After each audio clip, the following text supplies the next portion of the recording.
benn waxtu sënkam ci télévision Futurs Médias mbokk yi dal leen ak jàmm ci xibaaru digg bëccëg gi li ci gën a fës te ñu namm ko jukki dana bokk ca benn dépôt gaz bu nekk ca Grand Mbao moom moo daal di rek explosé ba taxitam ñaari doomi aadama daal di ci am ay gaañu gaañu benn ndaamar woo xamante ni nag daal na ci lakk jëriñ ji dénk wàllu alam gi lu ni mel nag soriwul makkaanam def na fa ngir daal di def ab taxaw seetlu waaye itam ci la jotaay xibaar di ngeen ci dégg ki nga xam ne moom moo di Alioune Diop moom mooy coordonnateur bu centre bu gestion urgence environnementale daañu wax mbokk yi ci jàngoro yi mbas mi tolluwaayam fii ci réew bu Sénégal jàpp leen ne ñaari doomi aadama ñoom ñoo daal di toftalu ci lim bi nga xam ne ñoom ñoo ci jot a ñàkk seen bakken juróom fukk ak juróomi cas positif la ñu am fanweer yi ak benn ci ñoom nag di ay cas contact coronavirus ak tolluwaayam ci réew mi tax na itam mu am ay njeexital rawatina ñi nga xam ne ñoom ñooy yëngu ci wàllu musique naka noonu itam ñu daal di jagleel njiit bu réew bu Sénégal moom Macky Sall ab lettre ouverte daal di koy wax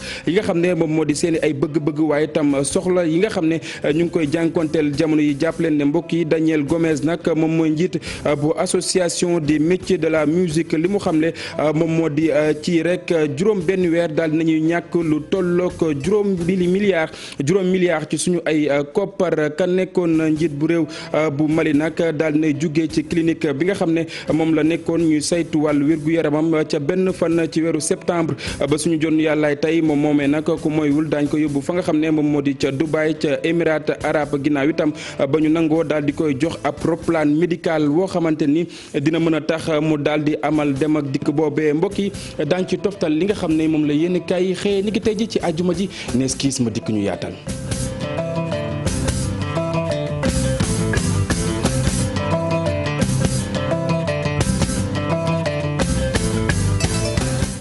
jërë ngeen jëf mbokk yi ñu nuyuwaat leen ci gën gi nuyu xibaar yi ñu doore ko na nga xam ne noonu la ñu ko junjee woon ca Grand Mbao nag foofee ab dépôt gaz moom rek moom moo daal di explosé ba tax itam ñaar ci ay doomi aadama daal di ci am ay gaañu gaañu benn ndaamaar woo xamante ni itam daal na ci lakk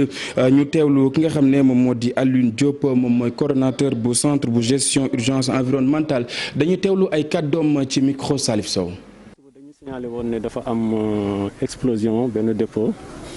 de gaz à Grand Mbao donc bu ñu jotee information bi comme d'habitude dañu ko jox service yi ñi nga xam ne mën nañu liggéeyal yëpp ñu nekk ci secteur bi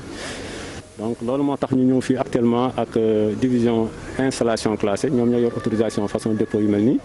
ànd fi ak division pollution et nuisance ànd fi ak division régionale de l'environnement bu Dakar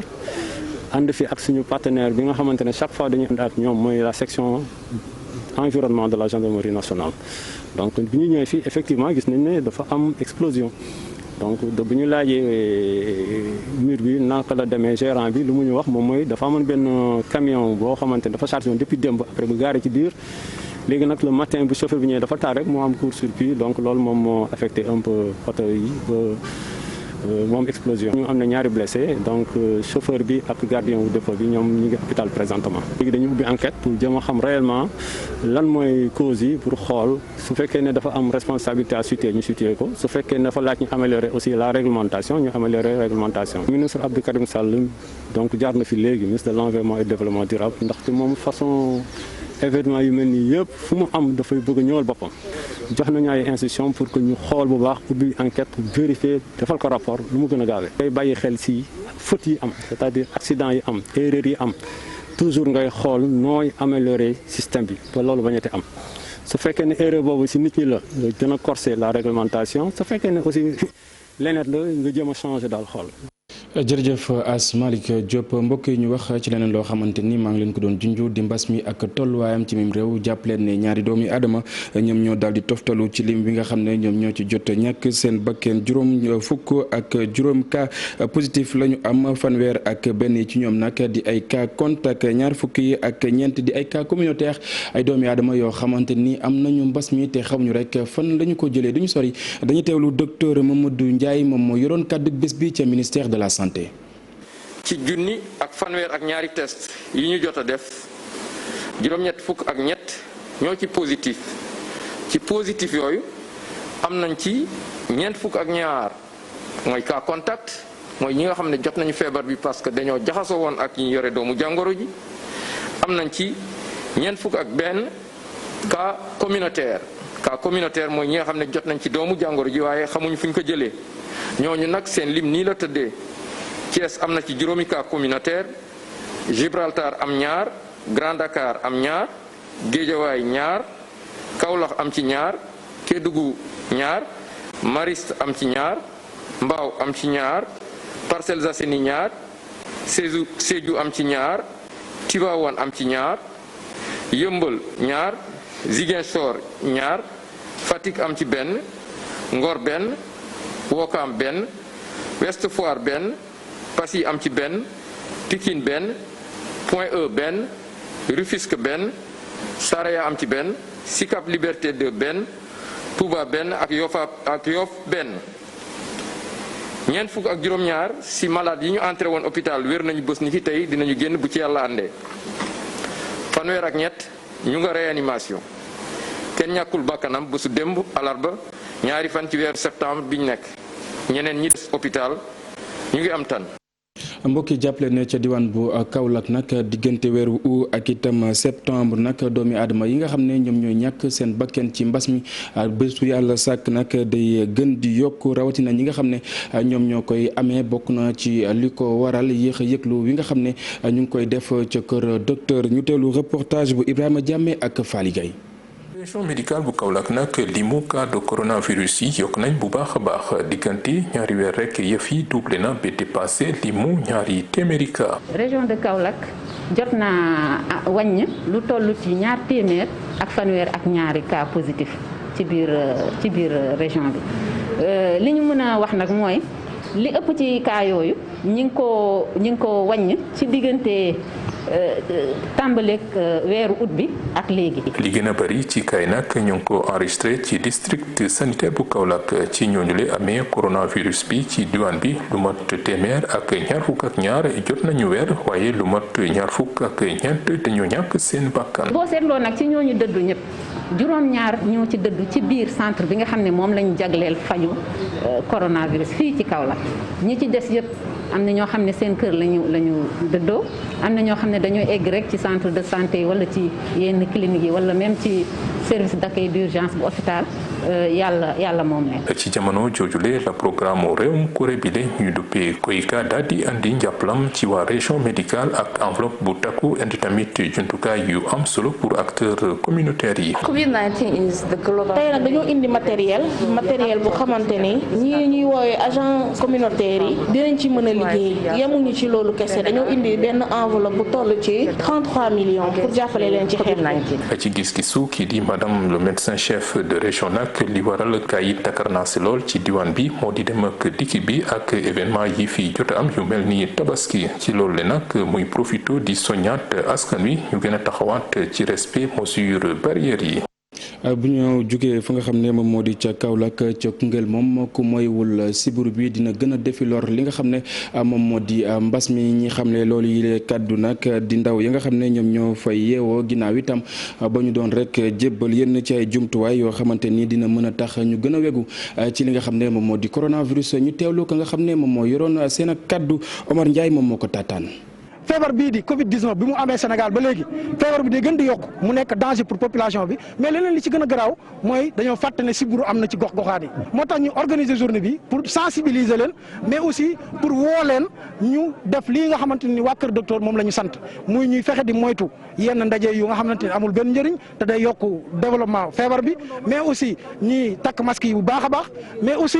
lii nga xamante ni autorités yi sant nañu ko ñi koy def te bañ ci boole benn coow benn problème te li ñu gën a seetlu mooy sibiru dafa gën di développé depuis Covid-19 bi am ba léegi li ci gën a garaaw mooy feebar yi nga xamante ne ni mooy ñi nga xam ne am nañ sibiru bi dañuy ragal sax dem hôpital te ay chiffres yu garaaw moo fi ay des milliers de personnes yoo xam ne li ñu gën a garaaw mooy seen feebaru sibiru la ñu yor yaakaar ne leneen la ñu ragal a dem hôpital donc danger boobu noonu boo ñëwul nga sensibiliser leen boo ñëwul nga wax leen dëgg ji am ci feebar bi ak feebar yi nga xamante ni boo ko amee da nga war a dem hôpital balaa muy gën a garaaw loolu moom moo tax ñun ñëw tey séddoo ak ñi nga xamante ni ñooy daje ci luuma bu misira bi tey jox nañ lu toll ci 2 junni masque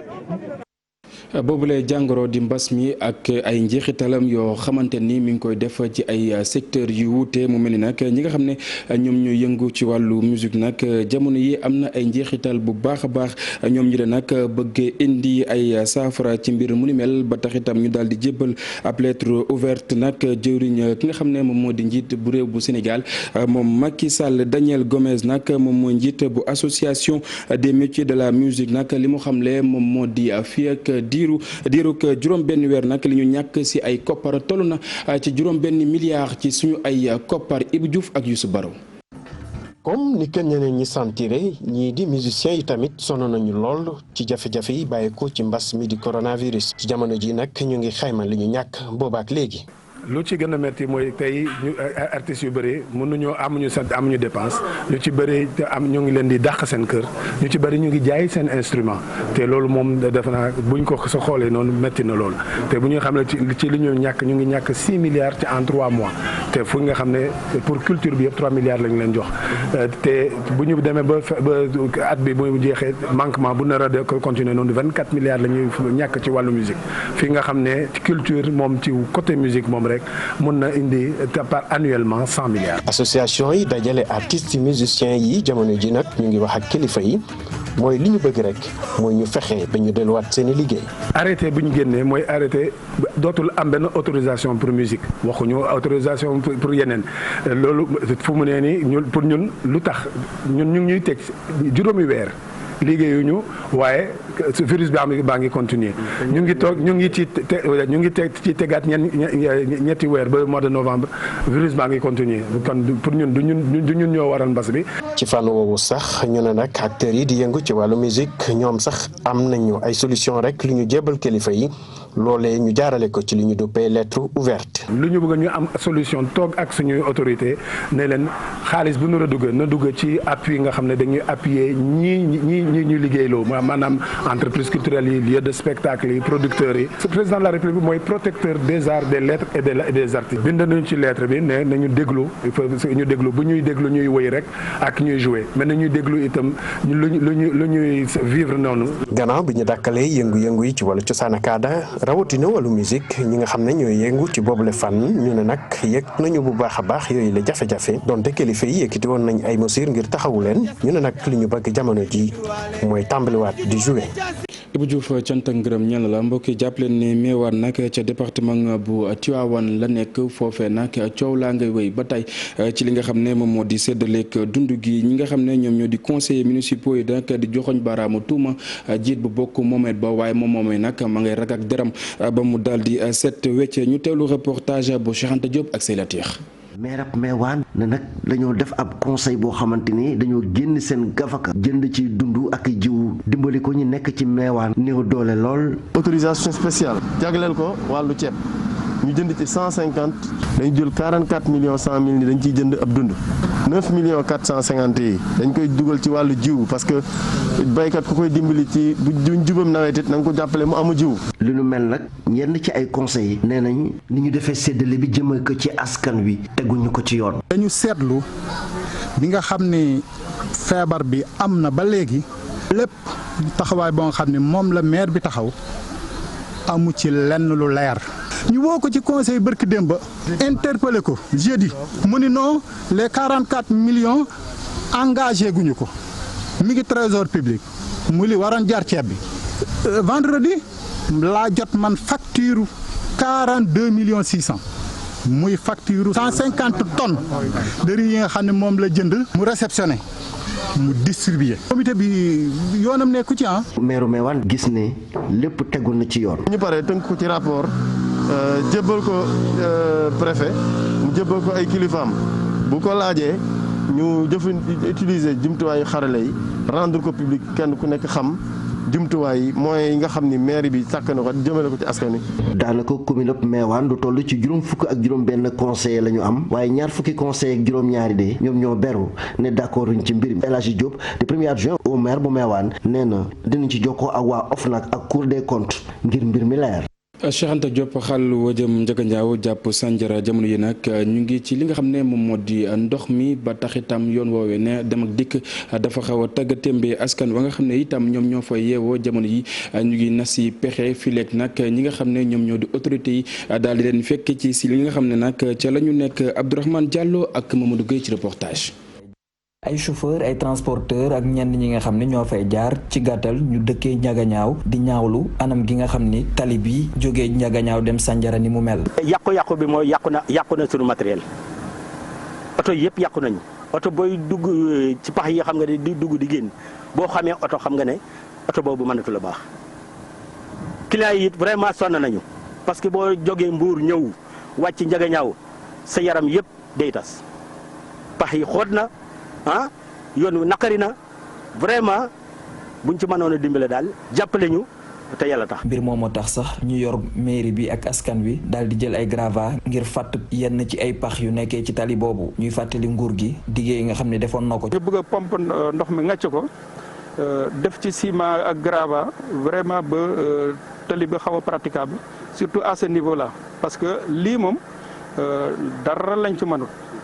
c'est juste un plan. Orsec une opération coup de poing pour kamb yu gën a ñaari kamb yu gën a xóot ñu mën leen a régler en attendant peut-être que yeneen action suivent bind nañ AGEROUTE bind nañ ministère des transports depuis Abdoulaye Daouda Diallo ba ci Omar Youm bi. tronçon bii nga xam ne nag 12 kilomètres la ñi dëkkee Ndiaganiao di xamle ni dàqu ñu wàcc benn yoon ci tali bi bu fekkente ne kilifa yi bàyyi ñu xel ci li ñuy jàmbat. Cheikh Anta ñeneen ñoo xamante ni nag jamono yi ñu ngi dund ci ak jafe-jafe forage ba nga xam ne moom moo nekk ca tànkoon nag jamono yi yàgg na yàgg boo xamante ne ni ndox wa nga xam ne moom moo fay balle nag askan wa amuñu ñu ko jëfandikoo ba taxitam ñoom si seen bopp ñuy yëglu bëgg nañ ak ndimbal ba taxitam ñuy naan ndox boo xamante ni ndox mu cet lay doon ñu teewlu reportage Bakary Konté ak Xaali Jàmme. population yi nekk fii ci diwaanu Tànko ñoom nag ñi ngi jànkoonte lay jafe-jafe yi tar ndaw yi nekk ci mouvement défense intérêt bu Tànko ñoom nag ñi ne dañu bëgg ñu tabaxal leen forage bu bees ndaxte château d'eau bu fi nekk dafa màgget atam dem na ba ëpp 33 ans ba pare ndox bu muy génnee ndox boobu kenn mënu ko naan. tey problème bi ñu fi gën a taxawal mooy problème ndox bi baaxul ñu ngi koy naan suñuy doom di ko naan suñuy yaay di ko naan avec tey fu ñu toll si situation yi ñun ñëpp xam nañu pandémie dafa am boo ci boolee yeneen feebar pour nga dee day yomb. te ndox bi baaxul dafa nañu kii bi comité bi wax lan moo xew ñu xam lan moo xew ñu wax ñu suñu problème ndox bi tamit lan mooy problème bi pourquoi boobu ba léegi mënuñu ko defar mënuñu ci indi ay solution mais ñun mënuñu continuer suñuy doom di ko naan suñuy yaay duñ ko naan mënuñu ko ne parce que amuñu beneen ndox léegi ñoom ñoo fi nekk ñoom ñoo fi représenté l'état ñoom ñoo war a taxaw pour loolu te biir yaa ngi daw te xam nga instant wax nañu ak Covid bi boo amee yeneen feebar pour nga dee day yomb te ñun bëgguñu suñu yaay dee bëgguñu suñu doom yi dee. ndaw yi nag di ne dañu bëgg ñu jekkali chantier yoo xamante ne depuis 2017 ñu ngi koy amal fii ci diwaan bi ba léegi pare ñu bëgg nag municipalité bi daal di indi ay leeral. bâtiment bi nga gis sa ginnaaw depuis 2016 ñu ngi ko defar fii ba léegi génnee nañu xaalisam génnee nañ lépp ba léegi mu ngi fii parewul te suñu xaalis commune lañ ci def. si ginnaawam dañ fiy def marché boobu tamit débloqué nañu xaalis def seen petit travaux booba léegi mu ngi taxaw kenn xamul lu xew la jeunesse de Tànko loolu lay réclamer ñun gisuñu fi benn projet boo xam ne maire moo ko taxaw wala mairie moo ko taxaw boo xam ne mën na apporter jeunesse bi dara. Tànkoon di ne ñoom nag mairie bi amul benn personnel ba tax na nu muy fonctionner métti na ndax benn agent la maire bi daal di recruter ba pare nu muy absenté wu dafa bëri loolu. chaque jour boo demee doo fa fekk kenn secrétaire moom la même chose xaw ma ñaata cumul de fonction la def benn nit nga bëgg a gérer lépp bu fi soxla kay juddu da ngay jaabante ba sonn saa yoo boo ñeenu la maire nekku fi yaa un jeune qui est là da doon def bac ñoom ñoo yàq kayitam fii on peut compter des dizaines cumul de fonction bi moo ko tax mënoo régler lépp. bu ñu interpellé maire bi nag moom nag dafa wetti tuuma yooyu nag mu ne nag conseil municipaux yi dinañ amal ay sorties ci bés yi nag pour leeral mbir mi. ginnaaw yooyu la jafe-jafe mbokk yi ñu wax ci leneen Akon moom Alioune Badara Thiam nag demoon fa nga xam ne moom moo di ca Medina Baye ni ki démb ngir rek daal di sàkku ay ñaan ci projet bi nga xam ne moom la nam amal di Akon City moom artiste américain boobee nag nga xam ne nag ñëwoon na fi ngir daal di saytu ay ñaan ki nga xam ne moom moo di porte parole bu Medina Baye Cheikh Mahi Cissé moom moo ko dalal ginnaaw Akon itam keneen koo xamante ni demoon na cooyle barab di yëngu ci wàllu politique di Malick Gakou moom moomee nag demoon fa ngir daal di jébbal ak njaalam ginnaaw ka nga xam ne moom moo fa nikkoon xalif daal di génn àddina naka noonu itam dem na ca marché central ba ngir xool yàq-yàqu ya nga xam ne ñoom ñoo fa amoon ca lakk ga nga xam ne moom moo amoon ca woowule diwaan. ñu wax ci leneen mbokk yi ci ay xibaar waaye tam du ci réew bu Sénégal ca réew bu Mali ka nga xam ne moom moo fa nekkoon njiit bu réew nag daal di nay jóge ci clinique ba nga xam ne moom la ñu ko dalaloon di saytu wàllu wér-gu-yaram moom ci benn fan ci weeru septembre ba tey moom moomee nag ku moywul daañ ko yóbbu fa nga xam ne moo di ca Dubaï ci Émirats arabes ginnaaw itam ba ñu nangoo li nga xam ne rek moom moo di jox ko ab roplaan médical kooke itam ka nga xam ne moom moo fa demoon amalul ab doxu nemmeeku nag di chef bu junte bi ginnaaw foofee nag daan yi nga xam ne réew bu États-Unis daal na koy jël ngir daal di koy teg ci ndodd ak ki nga xam ne moom moo di Fatou Bensouda ak ñooñam mu mel nag Union européenne nag jàpp ne loolee nag teguwul fenn ci ab bataaxal boo xamante ni au représentant bu Union européenne nag ak itam li nga xam ne moom moo di affaires étrangères ak itam politique sécurité moom moo ko daal di xamle ci ab bataaxal boo xamante ni jébbal nañ ko. mbokk yi dañuy wax ci leneen mu di li nga xam ne moom la yéene kaay xëy niki tey ji ci àjjuma ji ñu ànd ci ak El Hadji Assane Gueye. Seydi lu jëm ci jàngoroy coronavirus ak tolluwaayam fii ci Sénégal tey akuk moytu gu rëy la ca boole mu ne bu nu teel a ndamu dee ci xeex bi donte ay bés yi li nu seetlu mooy lim bi ci ñi jàngoro ji dugg mu ngi wàññiku naka noonu it ñi nga xamante ni ñoo cay wér seen ab lim di yokku ci la Soleil la ko xamle moom njiital kuréel ak fajkati coronavirus ci Sénégal mu ne jàngoro ji ju sew la joo xamante daa mën a naxee tëradi mën a soppi situation saa su ne ba tey ci yéene kaay bu an wàllu garab yi nga xamante nag moom la ñuy fajee ba fii malade ya di hydroxychloroquine bi ak azithromycine professeur Seydi jàpp ne garab yu baax la yu wane njariñ te it ba fii nag du effet secondaire boo xamante ni seetlu nañ ko ci bu dërkiis bu jafee faj wute xalaat géeg gis-gis ci biir fajkat yeeg boroom xam-xam yi nag mu ne loolee aayul lu jaadu sax la li bon rek mooy di bañ a waxee ak xulaay taala coronavirus gi nag jàpp bu baax presse bu Sénégal daanaka làggiloo ko ci wàllu koom-koom ndax ci le quotidien jàng nañ ca xayma gi ci li Covid 19 yàqal presse bi yépp ñeenti milliards ci ñetti weer jàngoro ji tax ñu fomb ndaje yu bari ba ci ndaje diine yenn yi taxit ñenn ñi njort ngir ndaje yeneen yi ñëw ministre intérieur Aly Ngouille Ndiaye ci Vox Populi lu ñeel màggalu Cheikhul Khadim gi moom ne du moom mooy ki organiser màggal ku tedd ki Serigne Mountakha Bassirou Mbacké moom mooy ki ci jëli dogal te it mu ne xalifa bu tedd bi ak matuwaay yi ñu war a jël yépp ngir màggal gi waxtaane na ci ak ñoom état bi wàllu diine jëwriñ ji ne dafa sensible maanaam du ko jóg rek wax ca wala bëgg caa dogal ci gàttal ci le témoin Aly Ngouille Ndiaye ne màggalu Touba gi mbiri murid yi la moom monsieur le ministre l'intérieur Aly Ngouille Ndiaye ci le quotidien wax nag ci mbiram maanaam élection yi ndax ay service am ñooy ñi koy organiser mbiri wotey gox-goxaan yi yéenekaay bi njort nag jëwriñ ji wax fi ëllëg waxi tuxal ndax ma nga ca naan ci boobu yéenekaay lépp a ngi dépendre ci audit fichier bi ak fi nu ci toll ci wàllu processus électoral gi dialogue bi nag ci wàllu politique ñuy waxtaanee loolu lépp observateur xëy ne naxee mbaay la ca président Macky Sall boole lu jëm ci wàllu statut ki war a jiite opposition bi nag waxtaan yi moom demul dikkul firndeel rek ci gis-gisu yéenekaay bi ñàkk wóolonte bi ci biir géopolitique bi boobaak léegi las ne ak lu mën a xew ci poñ boobee di njiital opposition bi président Macky Sall amul pexe beneen faw mu doon ki ci arbitré kii dogal les échos ne majorité bi dañuy fare ak moom président Idrissa Seck la ñu taamu opposition bi ne déet société civile bi moom joxañ ci pexe yi nguur gi la tribune dellu si ci fësalaat nataalu Idrissa Seck baak président Sall keroog ca palais ba bu nuy lëngoo ngir xeex ak coronavirus ñaari kilifa yépp ku nekk say ree ju neex yéene kaay bi ne ndawi Macky Sall yi ca ndajeem dialogue politique bi Idrissa Seck la ñu woteel Seydou Gueye kenn ci ñoom ci wàllu dialogue politique boobe moom di ci xamle ne boobee pencoo jéego bu am solo la bu sukkandiku ci jën yite démocratie Sud Quotidien jàpp ne carte blanche la ñu jox majorité bi ci wàllu tànneef li ci kiy jiite opposition bu Sénégal waaye enquête pataas bu tàng jër la ko jàppe bu nu bàyyee Macky Sall ndax ñu ne opposition beeg non aligné yi ñoom dañ ne dunu ca joxe dogal dunu ca yiy yàbbi majorité bi moom gis ne ki yegg si deuxième ci wotey président yowoon 2019 moo war a takk ndombo li professeur Babacar Diop njiital FDS moom lu ñeel boobeeb dialogue national ci Vox Populi foofu nag xëpp suuf ca cere ja mu ne ay caaxaani politique la wàllu xew-xewu jamono lu yéeme ci observateur dib daara juñ taxawaloon ndeke fii ci Ndakaaru ci gox benn bi di fa tàggat gone yi jigéen yoo xamante ni ëllëg dana war a doon ñi jaayu waaye brigade des mœurs gàntal na seeni pexe boole soxna sa jiite woon joojee kër gu bon gone yam fa doon tàggat ak ñu jot a mokkal yépp naka noonu seeni kiliyaan boole yóbbu police source a moom dikkaat ci coow la woon ca Touba Mbàkke diggante soxna foofee di responsable benn bokk yaakaar bu fa kalaame borom këram police ne da doon siif doomam jiit lem bu fukk ak ñeent ci at kese procureur bu Jurbel ñu ne jël na mbiri ci loxoom ca dossier bi yegge na ko commissariat bu jannatu ngir ñu def enquête bi jur lu yéeme nag ne résultat xew ca Bambey libération xëy ñu ko di soxna suñ fanaan Awa Diouf bu rey doomam bu jigéen bu ëmboon ba juróom-benn ci weer bi ko gendarme yi njëkkee déglu moom soxna si da doon wax ne du tayeef wari mbiri jinne ki rab ak yeneen la waaye ginnaaw si la nangu ne mooy ki rey doom ja Mariama Ndolli ginnaaw gàcce gum bëggoon teg mu ne njaboot gi ak ëmbam ndax mu ne ñaari weer ci ginnaaw lañu ko may borom kër mu sëyi nekk dafa nëbbaale ëmb ca du borom kër gi mooy bàyyi doom ji bi mu ko yëgee nag la tëral plan mu ne bàyyi ba gune ga ne ca wanag ba sëgg ca ndox may waaj a sangu mu doxe ko ginnaaw xoj ko ba mu sedd.